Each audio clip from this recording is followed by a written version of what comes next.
اور بنی ہارون کے فریق یہ تھے: ہارون کے بیٹے ندب، ابیہو، علی عزر اور اتمر تھے۔ اور ندب اور ابیہو اپنے باپ سے پہلے مر گئے اور ان کے اولاد نہ تھی، سو علی عزر اور اتمر نے کہانت کا کام کیا۔ اور داؤد نے علی عزر کے بیٹوں میں سے صدوق اور اتمر کے بیٹوں میں سے اخی ملک کو ان کی خدمت کی ترتیب کے مطابق تقسیم کیا، اور اتمر کے بیٹوں سے زیادہ علی عزر کے بیٹوں میں رئیس ملے۔ اور اس طرح سے وہ تقسیم کیے گئے کہ علی عزر کے بیٹوں میں آبائی خاندانوں کے 16 سردار تھے،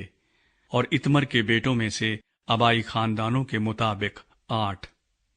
اس طرح قرعہ ڈال کر اور باہم خلط ملط ہو کر وہ تقسیم ہوئے، کیونکہ مقدس کے سردار اور خدا کے سردار بنی علی عزر اور بنی اتمر دونوں میں سے تھے۔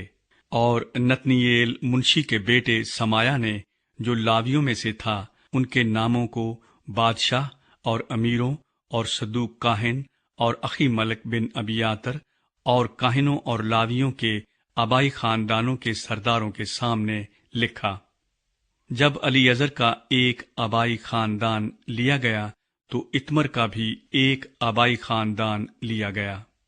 اور پہلی چٹھی یہویریب کی نکلی، دوسری یدایا کی، تیسری ہارم کی، چوتھی شعوریم کی،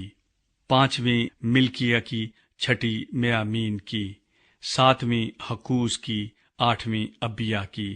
نویں یشوا کی، 10ویں سکانیہ کی، 11ویں الیاسب کی، 12ویں یقیم کی، 13ویں خفاح کی، 14ویں یسباب کی، 15ویں بلجہ کی، 16ویں امیر کی، 17ویں حزیر کی، 18ویں فزیز کی، 19ویں فتحیہ کی، 20ویں یحزکیل کی، 21ویں یاکن کی، 22ویں جمول کی، 23ویں دلایا کی، 24ویں مازیہ کی۔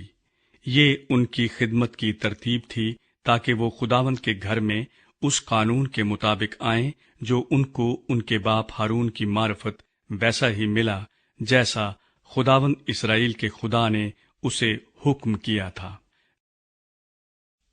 لاویوں کی فہرست۔ باقی بنی لاوی میں سے امرام کے بیٹوں میں سے صوبائیل کے بیٹوں میں سے یہدیہ رہا رہبیہ، سو رہبیہ کے بیٹوں میں سے پہلا یسایہ، اظہاریوں میں سے سلوموت، بنی سلوموت میں سے یہت، اور بنی ہبرون میں سے یریا پہلا، امریہ دوسرا، یحزیل تیسرا، یکمام چوتھا، بنی عزیل میں سے میکا، بنی میکا میں سے سمیر، میکا کا بھائی یسایہ، بنی یسایہ میں سے زکریا، مراری کے بیٹے محلی اور موشی، بنی یازیہ میں سے بنو، رہے بنی مراری، سو یازیہ سے بنو اور سوہم اور زکور اور عبری، محلی سے الیعزر جس کے کوئی بیٹا نہ تھا، کیس سے کیس کا بیٹا یرمییل، اور موشی کے بیٹے محلی اور ادار اور یریموت۔ لاویوں کی اولاد اپنے آبائی خاندانوں کے مطابق یہی تھی۔ انہوں نے بھی اپنے بھائی بنی ہارون کی طرح داؤد بادشاہ اور صدوق اور اخی ملک اور کاہنوں اور لاویوں کے آبائی خاندانوں کے سرداروں کے سامنے اپنا اپنا قرعہ ڈالا، یعنی سردار کے آبائی خاندانوں کا جو حق تھا وہی اس کے چھوٹے بھائی کے خاندانوں کا تھا۔